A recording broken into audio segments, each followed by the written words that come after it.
This is Chợ Mừng Lỡ, one of the most diverse and unique markets in Vietnam. It's a melting pot where black Thai, Tay, Mom, Yao, and Kin people come together. Today we are exploring Chợ Mừng Lò, and this is kind of a melting pot of all kinds of ethnicities here. I always say that if you want to understand an area in Vietnam, especially in the north, then you should visit a market. That's what has brought me to Mung Lò. Each stall presents a diverse selection of unusual edibles. Some will tantalize your taste buds, others will test your culinary courage.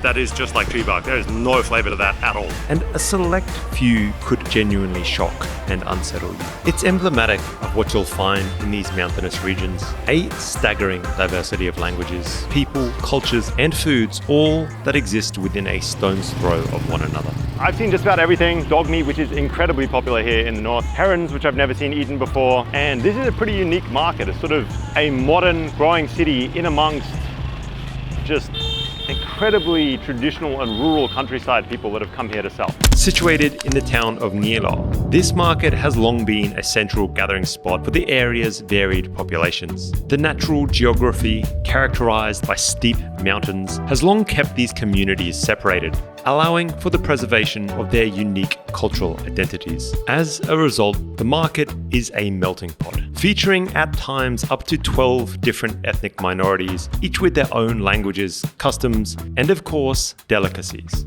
Today, Myriad is a growing town. With around 70,000 people, it has convenient roads and easy access. Continuing the town's role, it has long served as a crossroads and ensuring that this market flourishes as a bustling hub that connects different regions and different cultures.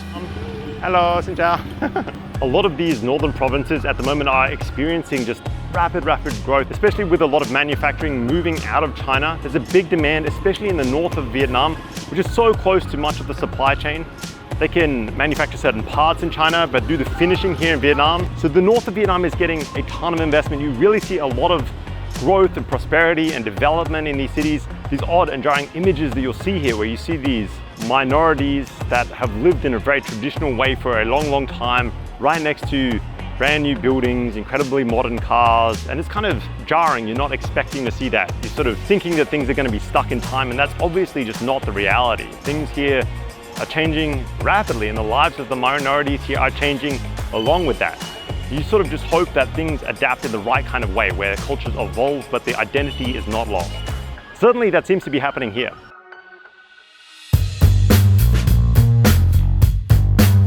Oh my God, wow. Some of the foods that I find here are what is to be expected. Beef and pork in a large meat section, fish and frogs of every variety, many of which frequently attempt their escape. Everything is just processed on site. There's no separate butcher. You just go to the duck lady, the chicken lady. They're gonna kill it, steam it, defeather it, if that's a word.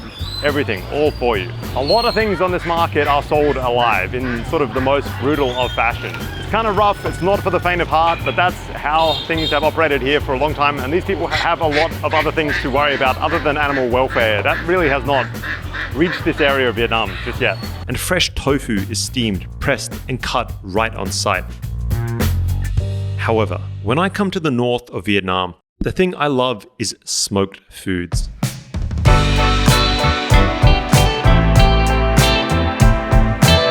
I'm hugely passionate about smoked foods in general, and coming across some smoked pork here is a real treat. I've got like a double camera situation going on, which makes me a little bit nervous, but I've never tried this before. First, I'm gonna try it raw. Let's try. So this is basically a smoked cured pork. Oh wow. And that is really good. It's got a real bacon-like flavor. I suppose it is pretty much a bacon, like a pork belly of kind. It's really rich flavoring. It's surprisingly not that smoky at all. Okay, he's telling me to put some of the sauce in there. It looks like spicy as hell sauce. So that is like super spicy. And she's telling me, and it is, way less fatty bacon that's been cured for quite some time. I think this is gonna be a lot better than silkworm, that's for sure. Heavily salted and smoked, this meat is meant to be preserved. It's not the pull-apart smoked pork that you might find in the West, but it's really good. Not quite as tough as jerky, but packed with that salty smoked flavor. lâu biết cả tiếng Việt, yeah. Yet, but I did manage to find some of this buffalo jerky. Though, to be honest, looking at it now, this is like some of the oldest jerky that I've ever seen in my life. And I find it really delicious, but again, this stuff looks pretty much like tree bark. I think it's gonna be kind of gross. A bit of, oh my God, that is just like tree bark. There is no flavor to that at all. So that last bit of buffalo jerky was just so bad, I've picked up another piece in desperation. I'm telling you, most of this buffalo jerky in the north is absolutely sensational, but whatever that other stuff was, that was basically tree bark. So here we go, second bite. Second lady. Oh, that's spicy. Spicy. Super spicy. Better though, much better.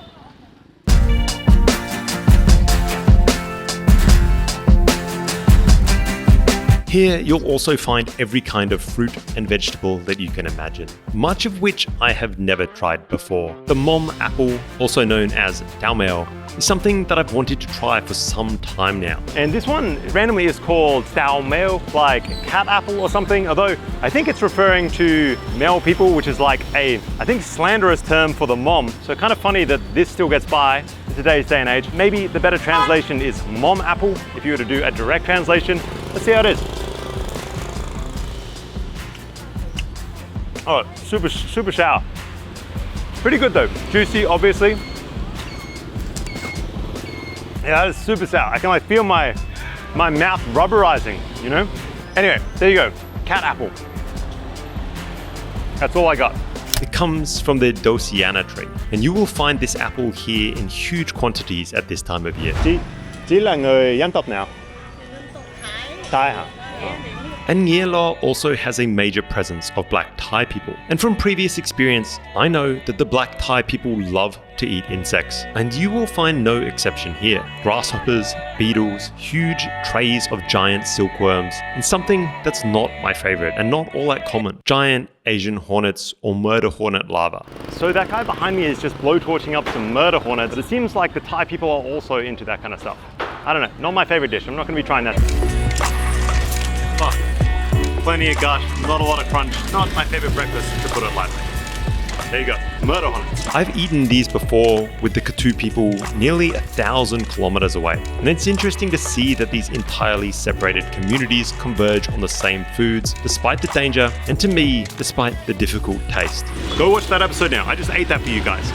A ton of different insects. They have crickets, grasshoppers, a lot of grasshoppers, silkworms, I believe, and some kind of giant-ass grasshopper. Some kind of giant-ass caterpillar. I really have no idea what that is a caterpillar of, but it was big. Maybe a moth. I think it's far too big to be some kind of butterfly. Anyway. The black Thai here also favor a huge variety of birds. Birds of all kinds. Plover, sparrow, swallows, and baby heron. You know, it's not often that I get bummed out in these markets anymore. I've just seen some shit over the years, but the herons, it does kind of bum me out. Those things are just absolutely beautiful when you see them in the rice field. I have them all over around my house in Hoi An. I know that's not a great prism to judge whether somebody should harvest a wild animal or not, at least not in my opinion. How beautiful a creature is really should have no bearing, but I can't help it. This kind of bumps me out. These things are beautiful and it looks kind of rough in there. I like to think that I have a pretty open mind when it comes to food, more than most. And yet, in reality, I know that it's just no different from eating any other wild bird, many of which I've tried and that I have no issue with. But as illogical as it may be, this one hits just a little bit different.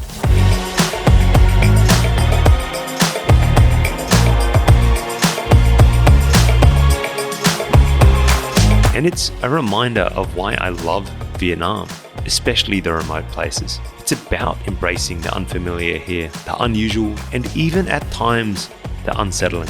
This place is a kaleidoscope of flavors, faces, and traditions, all brought together daily by the universal language of food.